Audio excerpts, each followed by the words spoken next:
Hello, I'm going to try and do a book chat every day or so, and I thought I'd change it up a little by talking about this. If you can see it, this is the BFI dual format Schalcken the Painter. BFI Flipside, it's called, as seen on the BBC, because this was originally a BBC one-off, kind of a TV movie, I suppose you could say, though very different from the normal TV movies of the 1970s and early 80s made by American networks. This is a very artistic, intense film by Leslie McGahey, and it takes a few small liberties with the original plot of Sheridan Le Fanu's novel. Le Fanu's short story, but that's not really very important. I don't think it matters. It is that it changes things. Indeed, the changes all seem to be pretty effective. For instance, in the original story, Schalcken the painter is frustrated with a piece that he's working on and says, "Oh, devil, take it." And he just invokes the devil. And then a sinister stranger appears. In this version, he's painting a nude model, which is definitely not in the original. And he tells her to turn from the light. That's the first thing he says, I think, in the actual story. In the actual script, there is a preamble by Charles Gray, who is famous for appearing in James Bond films and other things. Yeah, but the first actual words spoken by Schalken are "turn from the light." And of course, that's what happens. They all turn from the light in different ways as this sinister force encroaches upon the lives of the characters.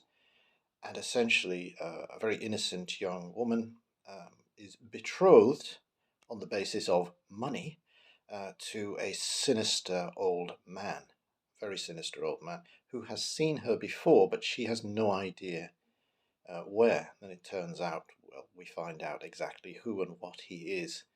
Far too late for poor Rose Veldekast, who is certainly the victim of the story. Schalken is a real life character.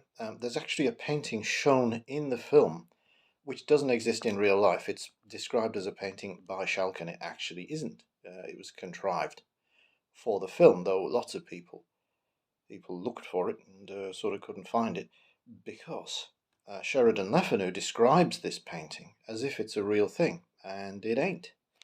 It's very much not a real painting.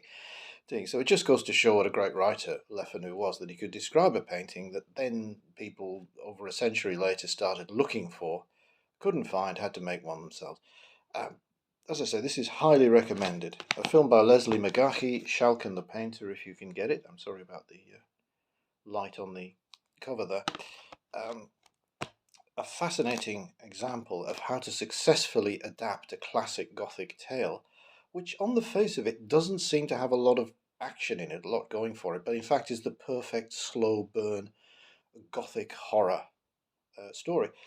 So that's it, Schalken the Painter. I also read the story on my channel somewhere. You can seek it out and hear it if you like. But of course, it's out of copyright. You can download it from the internet and read it. Read it off your tablet or whatever. Or you might even buy a book with the story in it. Who knows? These are crazy times. Anyway, that's another book chat, and I'll be along very shortly, maybe even within 24 hours, with another one. See you later.